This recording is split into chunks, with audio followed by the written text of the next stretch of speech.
Hey everyone, my name is Rico. My name is Chris. And welcome to SneakerWeb. Welcome back. What do we have today, Chris? So today we have a special Jordan 3, but with a twist. It's the Ivory Craft. Let's get into it.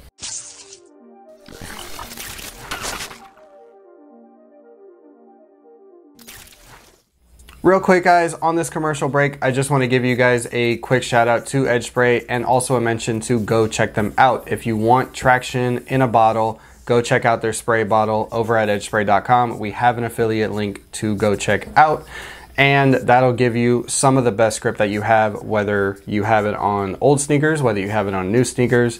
It's going to give you maximum grip on the court. And be sure to check out more updates from Edge Spray, as we will be doing more collabs with them in the future, and keep you guys updated as we go along down the road. And in case you haven't heard of it or you're curious about what it does, we do have a review video to go check out as well. And with that being said, back to the video. Let's do it, guys. Welcome back, guys. It's been a while. But it's been a very long while. Yeah, today we got something really, really special. Today we got the Jordan 3 Ivory Craft. And my goodness, am I going to get a sneaker high today? Yeah, so while Rico does this little high session, I will tell you what these are all about. So the number one thing you guys know that I love on a shoe is a nice translucent sole, but this time they went with a cream look.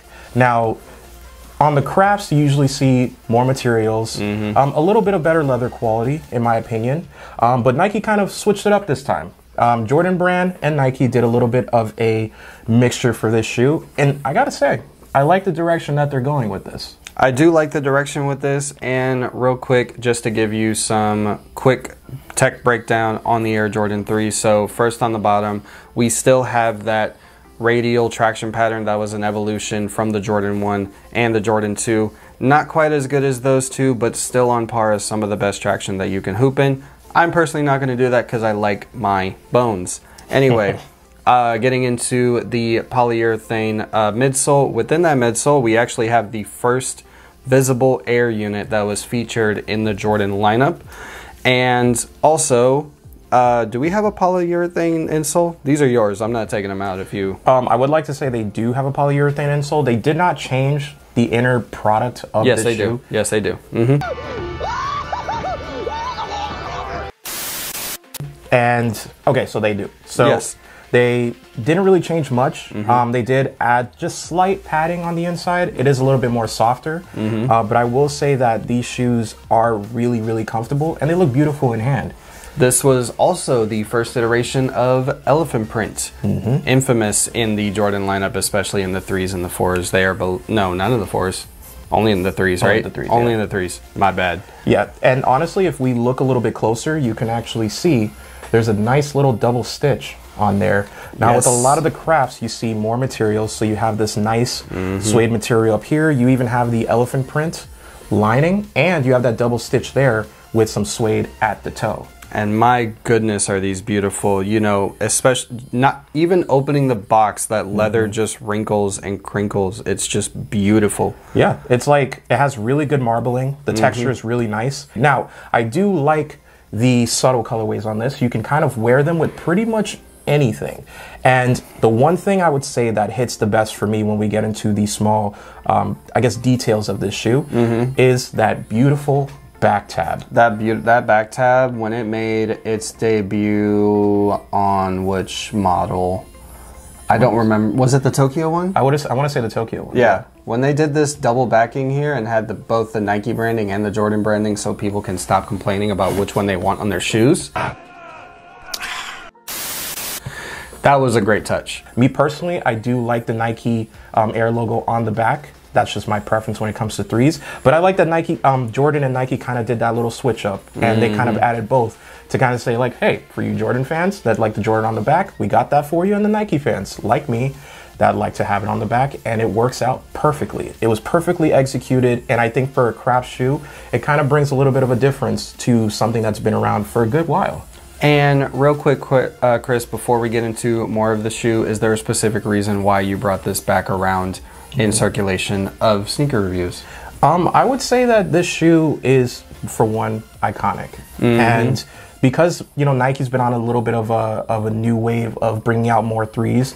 I feel like now that they're kind of remixing these a little bit, giving it a little bit of a new touch, I feel like it's so prominent to kind of just bust these out as far as like a new wave, I feel like, of the threes that are coming out now. Now, shoes can get stale. Absolutely. And I've seen Nike do their reiterations with different shoes, especially for this year and last year. They have been trying out different things. And for some, they're hits. For some, they are misses. I feel like for the Craft line, this kind of puts like a new motion set in place. Now, I will say the comfortability is there. It is. This shoe, the leather is so buttery. And the fit? And the fit is perfect. So I will say right now, since we'll get into the fit, is that this leans more towards true to size. Now, what I will say is I did end up going a half size down. So the toe box, regardless of my feet being a 10.5, I did drop down to a size 10. Obviously, that was not on purpose. When I was ordering these from Nike, which we'll get into the price in a little bit, they did run out of the 10.5s. So I did jump on a 10 just to take a chance, and it fit perfectly. I will say I still had a little bit of space in the toe box region. But how much? I would say probably about 1/4 inch. Okay. It wasn't too crazy, but it was still enough to where I felt like I can be comfortable, and the shoe, you know, gave its own self with the expanding of the leather, and it was comfortable. It has that little stretch on the inside, so nothing too crazy there. And because these are raw materials, they are going to stretch the more that obviously Chris wears these and conforms more to his foot. And I would say they did a really well, you know, good job. The only thing I would say is that these were sleepers. Yes, absolutely. A lot of people did sleep on these because this did run concurrently with the reimagined 4s. But I would say... we all know which ones were picked up more. Yeah, so a lot of people, if they had to choose, they would choose the reimagined 4s over these because of, you know, the hype and the history of it all. But I will say that that'll be a good segue into the price.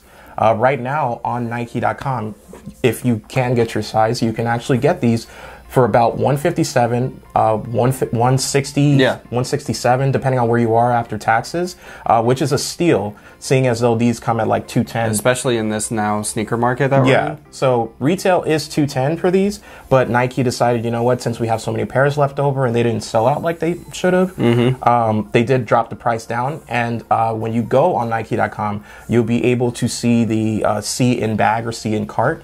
And then once you open your cart, they'll automatically take 25% off. Now, I will not say how long it's supposed to be like that. I just ordered these recently because I happened to see the story on Reddit. But if you can, and it's still around, I would say go and pick these up. These are a solid 9 for me if we're going to get down to the rating portion. Only because, you know, threes, I'm leaning more towards this year. I'm picking up a lot more threes. I feel like they're very comfortable. They're just as comfortable as the reimagined threes that I have as well.